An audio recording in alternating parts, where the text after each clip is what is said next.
अनंत और असीमित 10,000 मीटर ऊंचाई वाले आकाश में एक खूबसूरत महिला जासूस एक बेहद गोपनीय मिशन को अंजाम दे रही थी।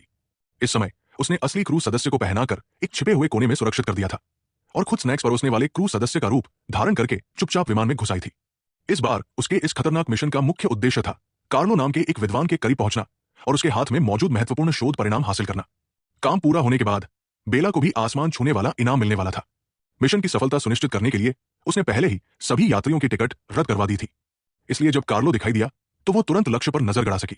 उसका पेशेवर रवैया इतना स्वाभाविक था कि किसी को भी जरा भी शक नहीं हुआ। लेकिन ठीक उसी वक्त जब बेला कार्रवाई करने ही वाली थी, विमान में अचानक एक और यात्री नजर आया। उसे शक हुआ कि शायद टिकट रद्द करते समय कोई गड़बड़ी रह गई थी और ये एक यात्री छूट गया, मगर उस समय उसे हटाना संभव नहीं था। इसलिए उसने शांत दिमाग से स्थिति को संभाला और मौके की तलाश में रही। इसके बाद बेला ने काम की चर्चा का बहाना बनाकर कार्लो को कॉकपिट में आमंत्रित किया।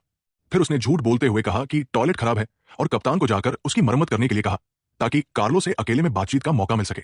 लेकिन कप्तान ने समस्या बहुत जल्दी ठीक कर दी और वापस कॉकपिट में लौट आया, जिससे उसकी योजना अधूरी रह गई। बेला को मजबूरन बातचीत रोककर निराश चेहरा लिए कार्लो को बाहर ले जाना पड़ा। हालांकि मिशन अब तक कुछ आगे बढ़ चुका था, लेकिन बीच में हार मान लेना उसके स्वभाव में नहीं था। इसलिए जब वो अतिरिक्त यात्री पानी मांगने लगा तो उसने तुरंत कदम उठाया। उसने गुप्त रूप से कार्रवाई करते हुए यात्री को धीरे धीरे बेहोश कर दिया और संभावित बाधा को पूरी तरह हटा दिया। अंततः बेला ने वो शोध परिणाम हासिल कर लिया, आसमान छूने वाला इनाम पाया और अपनी मां के साथ इस खुशी को साझा किया। इस तरह उसका मिशन सफलतापूर्वक पूरा हुआ।